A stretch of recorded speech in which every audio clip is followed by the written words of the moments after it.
চলতি বছরের হজ পালনের উদ্দেশ্যে সৌদি আরবে রওনা দিয়েছিলেন লিবীয় এই যুবক, কিন্তু যাত্রা শুরুর মুহূর্তেই ঘটে যায় এক অবিশ্বাস্য ঘটনা, যা হয়ে উঠেছে আল্লাহর কুদরতের এক জীবন্ত দৃষ্টান্ত। দুদিন আগের ঘটনা। হজ পালনের উদ্দেশ্যে সৌদি আরবগামী একটি ফ্লাইটের শেষ যাত্রী ছিলেন আমের। দুপুর 12টা নির্ধারিত ফ্লাইটের সময় দলবদ্ধভাবে হজ যাত্রীরা ট্রিপলি বিমানবন্দরে আসেন এবং বোর্ডিং সম্পন্ন করে বিমানে ওঠেন। কিন্তু শেষ মুহূর্তে আমেরকে জানানো হয় তার পাসপোর্টে একটি নিরাপত্তা সমস্যা রয়েছে, তিনি প্লেনে উঠতে পারবেন না।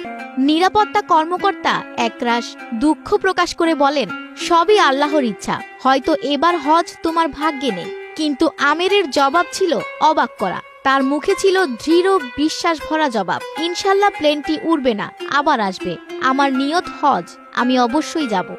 প্রবল বিশ্বাসের সঙ্গে দেওয়া তার এই জবাবের কিছুক্ষণ পরই ঘটে যায় প্রথম বিস্ময়। এয়ারপোর্টে ঘোষণা এলো প্লেনটিতে যান্ত্রিক ত্রুটি দেখা দিয়েছে আর সেটি ফিরে আসছে। বিমানবন্দরে সবার চোখ বিস্ময়ে বড় হয়ে গেলেও পাইলট আমেরকে নিতে রাজি হলেন না। বিমান আবার উড়ে গেল। কিন্তু গল্প এখানেই শেষ নয়। মাঝ আকাশে সেই বিমান ফের বিপাকে পড়ে। এবার মৌসুমী ঝড়ো আবহাওয়ার কারণে আবার ফিরে আসে বিমানটি। এবার পাইলট নিজেই বললেন, আল্লাহর কসম, আমি আর উড়ব না যতক্ষণ না আমের প্লেনে ওঠেন।